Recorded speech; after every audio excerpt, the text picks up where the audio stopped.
Look, I don't think they're actually new problems, because if for the people that were around in about 95, 96, we had these sort of problems where there was fairly significant slips and slumps. There's also a fair bit of tunnel erosion, and for example, I'm currently working with some landowners that are saying, well, ringing me up and saying, look, not only are we getting slips, but we're getting the indicators of tunnel erosion that we haven't seen since 96. So the ones that have been around, and I certainly witnessed it back in those periods of 95, 96, that we're having these same sort of problems. I guess the only difference I see there is, from memory, we only had the really 2 wet winters, because arguably now we've had 3. So probably there's a lot more slipping and slumping than we had back then. But I guess the thing that I see as the real sleeper yet is the tunnel erosion. We have another wet winter. With the amount of increase I've seen over the last 2 years with tunnel erosion, all the indicators, there's going to be some massive holes just start to develop where currently there's just a small hole and a big tunnel underneath it. That small hole on top will just open out. So if we want to call that new, then probably if we get another wet year, that'll be, I guess, the difference rather than something new.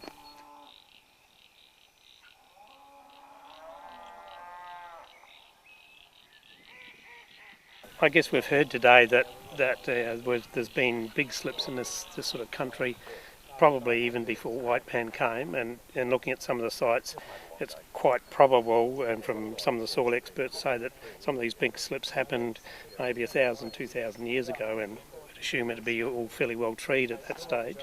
I mean, the fact that we've taken trees off, and in the past probably, well, currently with a lot of the highly productive grass species, they don't have quite as deep roots as we had. So if we revert back a little bit to where we have deeper rooting trees or plants and grasses, that will certainly help. And I think the other thing that probably we need to think about a little bit more is the intensity of grazing, and whether we need to, particularly in really wet weathers, whether we need to let the grass maintain a higher I guess, grass level on top, which means generally the roots are more active down below, and the grass itself is pumping more water and stuff. So probably that's an area of change.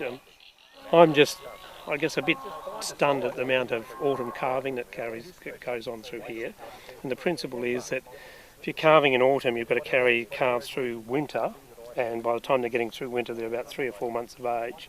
So they're eating quite a lot, so you're putting a lot more pressure on, whereas if you went to spring calving, you're not carrying so much through. So maybe that's an issue of practice that we need to do some figures on again, and if the figures come up that there's not much difference, or it's better to do spring calving, then I wonder whether we shouldn't be thinking about something like that.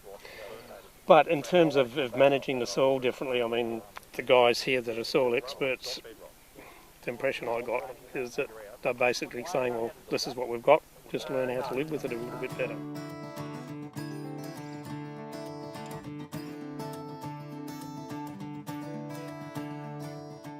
Certainly the current focus of revegetating is obviously good, because it stabilises the wet areas, the gullies, and what we call water sensitive areas, so whether it's soaks or billabongs or drainage lines or even waterways. So that's good. I think we need to think a little bit more about what we plant where. And in some cases I think we're better off if we have grasses and sedges in the valley of the floor, which protect it a bit more, and the trees a bit further away. Melbourne Water is sort of certainly encouraging those sorts of things. The other things that we focus on a bit is maintenance of tracks and stuff, and particularly where the tracks are long down a slope, and the volume and velocity of water by the time it gets down to the bottom is quite immense. So we encourage farms in terms of improving practice to take that water off a little bit and shed it in smaller quantities so that the landscape can absorb it a bit more. I think we've got the principles pretty well right, but we might need to just tweak a bit more. There's a real benefit for Melbourne Water if we can work with landowners to keep the sediments and soils on their property, and also the nutrients on their property and out of waterways. The water quality benefit is obviously quite significant. They're very good partners, so they're one of 3 or 4 I guess partners that we should be working with the landowners. So certainly with people like the CMA or Melbourne Water, I think there's a real win-win there if we can keep working in partnerships with land managers to improve our understandings, and we can get some really good knowledge from working with the landowners as well.